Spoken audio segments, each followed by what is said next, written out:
Administrators often find that the most important service to manage in their Azure environment is Azure Active Directory. As well, it is usually the first service that they will configure and a service that they may be the most familiar with if they are already coming from an on-premises environment.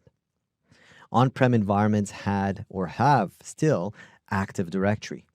Microsoft Active Directory domain controllers provide authentication services for users on an on-prem network.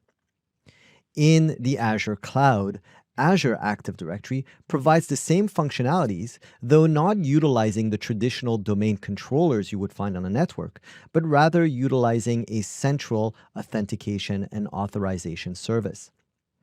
Azure Active Directory is the identity service for all of the resources that you use and that you create in your Azure environment. Let's go ahead and take a look at the primary tool that we use to access Azure Active Directory. If I click on Azure Active Directory, I am entering a portal that looks and feels a lot like the Azure portal, except this is really the Azure Active Directory Admin Center. The Azure Active Directory Admin Center has a great number of configuration and options, and we will go through many of those options and the various tools that we use to manage our resources. So what you will be managing here are really all of the identities that are accessing resources, that have given permissions to access and manage resources in your environment. These identities, these users, these groups, sometimes are hosted internally. They're hosted inside of your Azure tenant. The tenant is the primary unit of management of Active Directory. So inside of your tenant, they may be members of your tenant, or they may be external identities that are trusted by your tenants. We will take a look at how we create these identities, how we manage these identities, how we secure them, as well the type of resources that are hosted inside of your Azure Active Directory tenant. For example, applications. Through Azure Active Directory, we can publish applications, we can make them accessible to our users, and we can secure them as well. Azure Active Directory also has the ability to connect to an on-prem version of Active Directory.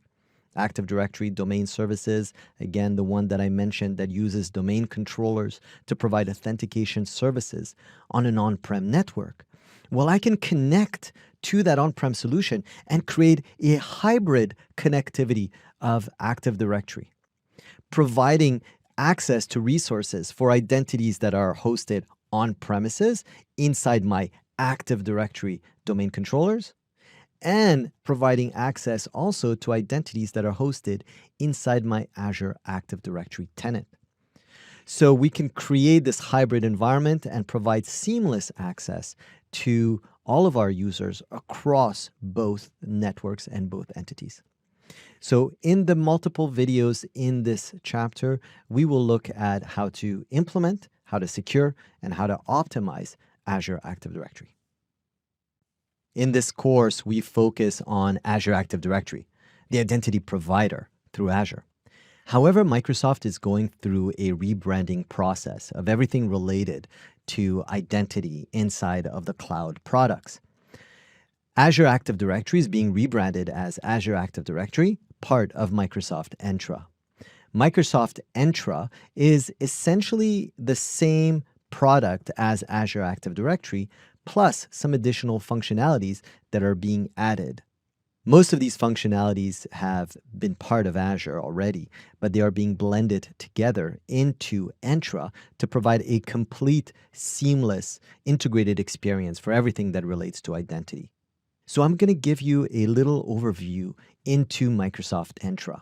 And to access Microsoft Entra, I have a link here. This is a temporary link because Microsoft Entra is in preview. But if you want to access Entra directly, it's really entra.microsoft.com. So if I click on that link, I get there. I've typed it in directly already, and I am now in Entra.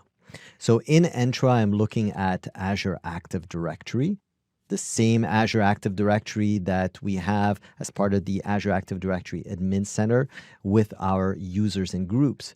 However, a main difference here is that the UI, the user experience that I'm seeing, is very similar to Microsoft 365. So if you are familiar to a Microsoft 365 environment, this is the type of user interface that you're going to be familiar with, where I can click and see all of my users and my active users and so on. As well, I have my groups, my devices. They're really grouped in a much simpler interface to manage our products. Then I have my applications, and those are my enterprise applications if I've deployed them for my organizations, and I can control the users that have access to the applications through the Entra portal, and also, by the way, through the Azure Active Directory Admin Center.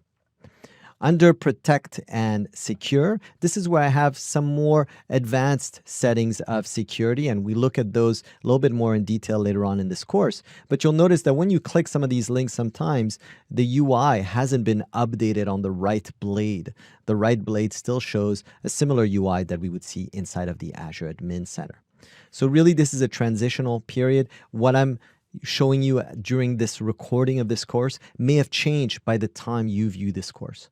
So by the time you are accessing this course, maybe Entra will be fully available and no longer in preview, and these interfaces may have been reset somewhat. I like the fact that they've grouped external identities here below, and under external identities, when I click on those, I have all of my identity providers, where I see here any identity provider that I've configured. And this is where you would configure your organization to trust, for example, Facebook identity or Google identities. So Microsoft Entra is a new name. It's a new UI, but it's a lot of the similar technologies and functionalities that we have had in an environment where we're using Azure Active Directory.